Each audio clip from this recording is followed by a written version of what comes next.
या देवी सर्वभूतेषु सत्यरूपेण संस्थिता नमस्तस्यै नमस्तस्यै नमस्तस्यै नमो नमः। स्वागत है सभी दर्शक साथियों का, सभी भक्तों का आपके अपने YouTube चैनल रामकृष्ण जी शिवम स्टूडियो में। मैं रामकृष्ण शास्त्री आपके लिए धार्मिक कथा, व्रत कथा एवं अन्य जानकारियां लेकर के आता रहता हूं। आशा करता हूं आप सभी स्वस्थ होंगे और मां भगवती की कृपा आपके ऊपर हमेशा बरसती रहेगी और आपकी मनोकामना पूर्ण करती रहे, घर में सुख समृद्धि वैभव बढ़ता रहे। चलिए बात करते हैं आज चैत्र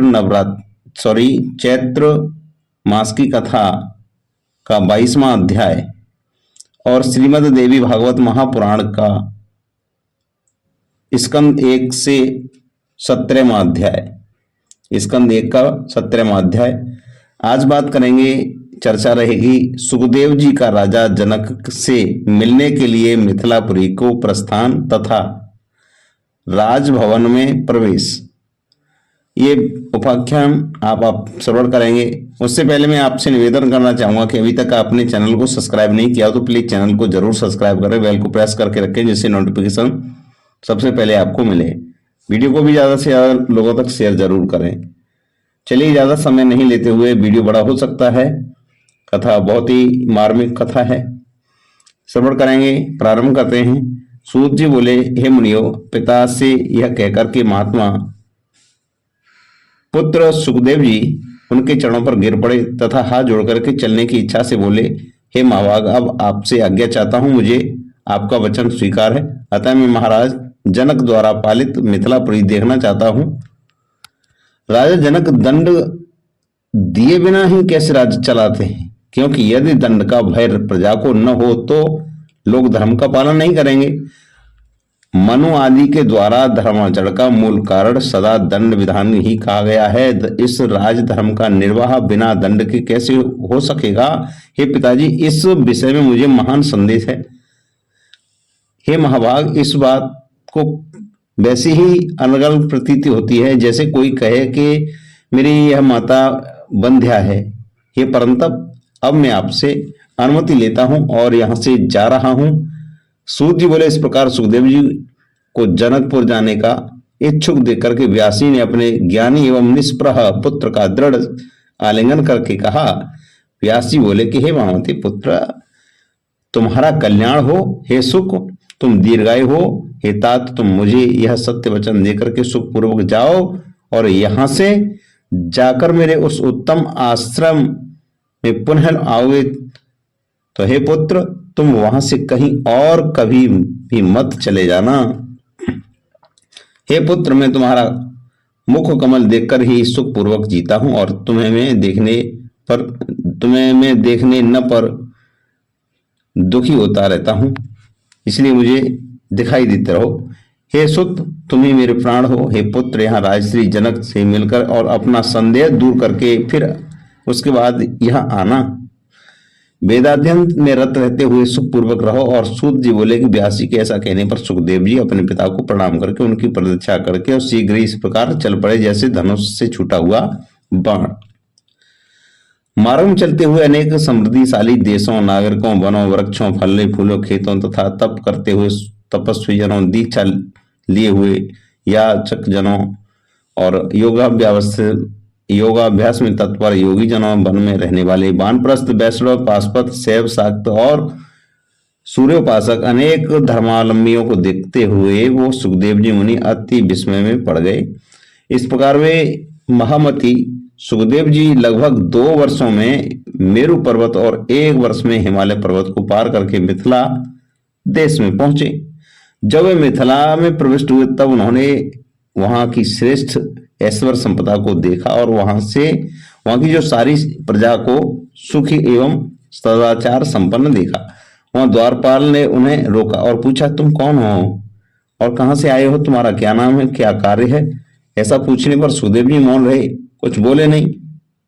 वे नगर द्वार से बाहर जाकर स्थाणु की तरह खड़े हो गए। थोड़ी देर में चकित होकर के हंसते हुए वहीं स्थित हो गए, पर किसी से कुछ नहीं बोले। द्वारपाल ने पूछा, हे ब्राह्मण, बोलिए, आप गूंगे तो नहीं है? आपका किस हेतु यहाँ आना हुआ? मेरे विचार में तो कोई कहीं भी निष्प्रयोजन नहीं जाता, कोई तो प्रयोजन होगा। हे विप्र, इस नगर में राजा की आज्ञा पाकर ही कोई प्रवेश कर सकता है। अज्ञात कुल तथा शील वाले व्यक्ति का प्रवेश यहाँ कदापि नहीं होता है। हे मानद, आप निश्चय ही तेजस्वी और वेदवेत्ता ब्राह्मण प्रतीत हो रहे हैं, इसलिए आप अपने कुल तथा प्रयोजन के विषय में मुझे बता दें और मैं फिर अपने इच्छानुसार चले जाना। सुखदेव जी बोले, मैं जिस कार्य के लिए यहाँ आया हूं वह तुम्हारे कथन मात्र से ही पूरा हो गया। मैं विदेह नगर देखने आया था, परंतु यहाँ तो प्रवेश ही दुर्लभ है। मुझे अज्ञान की यह भूल थी कि जो दो पर्वतों को लोप कर महाराज मिलने की इच्छा से मैं घूमते हुए यहाँ चला आया। मैं तो स्वयं अपने पिता द्वारा ही ठगा गया हूँ, इसमें किसी अन्य का कोई दोष दिया जाए तो ठीक नहीं। अथवा हे मावाग, मेरे दुर्भाग्य का ही दोष है, जिसके कारण इस भूमि पर मुझे जितना चक्कर काटना पड़ा। इस संसार में लोगों का भ्रमण करने का उद्देश्य धनोपार्जन ही है, किंतु मुझे इसकी कोई इच्छा नहीं है। मैं केवल भ्रमवश ही यहाँ आ गया हूँ। आशा रहित पुरुषों को ही सर्वदा सुख प्राप्त होता है, यदि वे मोह में पड़े, यदि वो मोह में न पड़े। किंतु हे महाभाग, मैं तो निराश होकर भी न जाने क्यों इस मोह सागर में निमग्न हो रहा हूं। कहाँ सुमेरु पर्वत और कहाँ पर मिथिलापुरी, पैदल ही चल करके मैं यहाँ आया हूँ, और यह परिश्रम का फल मुझे क्या मिला? प्रारब्ध ने ही मुझे यहाँ ठगा है। प्रारब्ध का भोग अवश्य भोगना पड़ता है, चाहे वह शुभ हो या अशुभ। उद्योग भी तो सदा उसी देव की अधीन ही रहता है, वो जैसा चाहे वैसा कराता है। यहाँ से यहाँ न तो कोई तीर्थ है, न ज्ञान प्राप्ति होनी है, इसके लिए यह मेरा परिश्रम हुआ। मैं तो महाराज जनक का विदेह नाम सुन करके उत्सुकता से यहाँ आया हूँ था, किंतु उनके नगर में जो प्रवेश करना भी निषिद्ध है। इतना कहकर के सुखदेव जी चुप हो गए और मौन खड़े हो गए। द्वारपाल को लगा कि कोई ज्ञानी श्रेष्ठ ब्राह्मण है, तब उसने वहां खड़े मुनि से शांति पूर्वक निवेदन किया है कि द्विज श्रेष्ठ, आप यहाँ कार्य जहाँ कार्य हो वहां यथेष्ट चले जाइए। हे महाभ्रमण, मैंने तो आपको रोका था, वह मेरा अपराध हुआ, इसके लिए आप क्षमा करें, क्योंकि हे मावाग, मुक्तिजनों को तो क्षमा ही बल होता है। सुखदेव जी बोले कि द्वारपाल, तुम्हें इसमें तुम्हारा क्या दोष है? तुम तो सर्वदा पराधीन हो, सेवकों को भी स्वामी की आज्ञा का यथोचित पालन करना चाहिए, और तुमने किया। मुझे तो जो रोका है इसमें राजा का भी कोई दोष नहीं है, क्योंकि बुद्धिमानों को चोर और शत्रुओं का सम्यक ज्ञान रखना चाहिए। यह सर्वदा मेरा ही दोष है जो मैं यहाँ आ गया। बिना बुलाए दूसरे के घर जाना लघुता का कारण होता है। द्वारपाल ने कहा है, हे विप्र, सुख क्या है, दुख क्या है, कल्याण चाहने वाले पुरुष का क्या कर्तव्य है, शत्रु कौन है, मित्र कौन है, आप मुझे यह सब बताइए। सुखदेव जी बोले, सभी लोकों में सर्वत्र द्वैविघ्न रहता है, इसलिए मनुष्य भी दो प्रकार के हैं, एक तो रागी और एक दूसरा वैरागी। उन दोनों के मन में जी दो प्रकार के मन भी दो प्रकार के होते हैं। उसमें तो एक वैराग, जो भी वैरागी है वो तीन प्रकार के होते हैं, एक तो ज्ञात, अज्ञात और मध्यम। और रागी भी दो प्रकार के कहे गए हैं, एक तो मूर्ख और एक चतुर। चातुर्य भी दो प्रकार का होता है, एक तो शास्त्रजनित और एक बुद्धिजनित। इसी प्रकार लोक में बुद्धि भी युक्त और अयुक्त भेद से दो प्रकार की होती है। द्वारपाल ने कहा, हे द्विजन, हे विप्र, आपने जो कुछ कहा है उसे मैं भली बात नहीं समझ पाया, अतएव श्रेष्ठ आप फिर से विस्तार पूर्वक इस विषय को यथा रूप से समझाइए। सुखदेव जी बोले, संसार में जिसको राग है वह निश्चय ही रागी कहलाता है।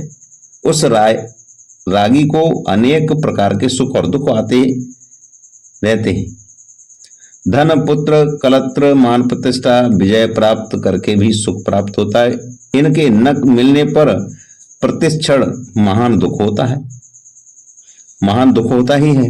अतः जैसे सुख प्राप्त हो सके वैसा उपाय करना चाहिए और मुख यानी सुख के साधन का संग्रह करना चाहिए, और जो सुख में विघ्न डाले उसे शत्रु समझना चाहिए। जो रागी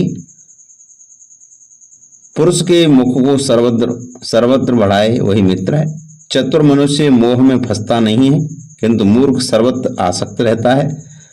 विरागी और आत्माराम पुरुष को एकांतवास, आत्मचिंतन तथा वेदांत शास्त्र का अनुशीलन करने से ही सुख होता है। सांसारिक विषयों की चर्चा आदि यह सब उनके लिए दुख रूप है। कल्याण चाहने वाले विद्वान पुरुष के लिए बहुत शत्रु है। काम, क्रोध, प्रमाद आदि अनेक प्रकार के शत्रु बताए गए, किंतु व्यक्ति का सच्चा बंधु एकमात्र संतोष ही है। तीनों लोकों में दूसरा कोई भी नहीं है। सूत जी बोले कि सुखदेव जी की बात सुनकर उसने ज्ञानी द्विज समझकर उसे सुखदेव जी को एक अत्यंत रमणीक कक्ष में प्रवेश कराया और 3 प्रकार के नागरिक जनों से भरे हुए अनेक प्रकार के क्रय विक्रय की वस्तुओं से सजी दुकानों वाले, राग द्वेष काम लोभ मोह से युद्ध एवं परस्पर वाद विवाद में संलग्न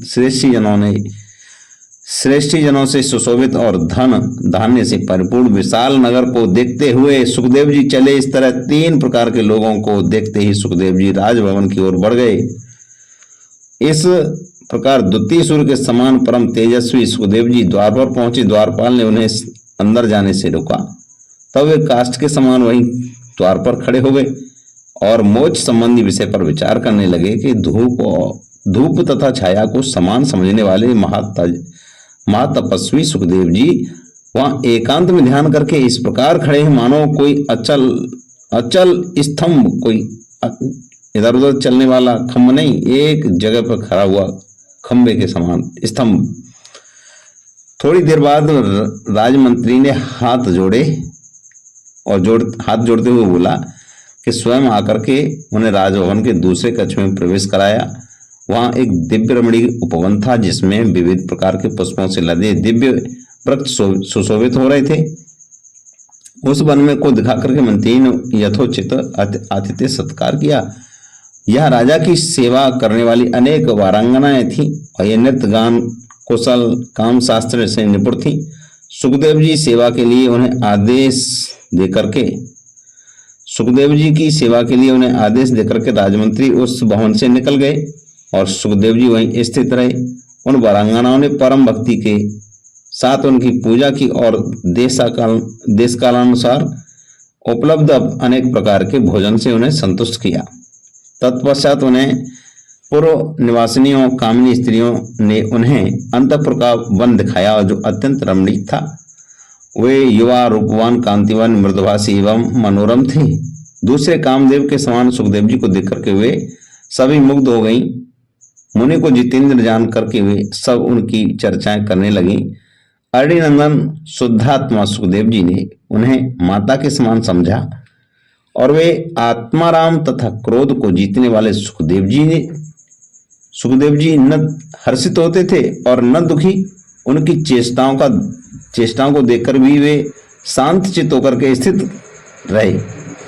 तब उन्हें स्त्रियों ने उनके लिए सुरम्य, कोमल तथा बहुमूल्य आस्त्र और नाना विधि उपकरणों से सुसज्जित सैया बिछाई और सुखदेव जी हाथ पांव धोकर के हाथ में कुश लेकर के सावधान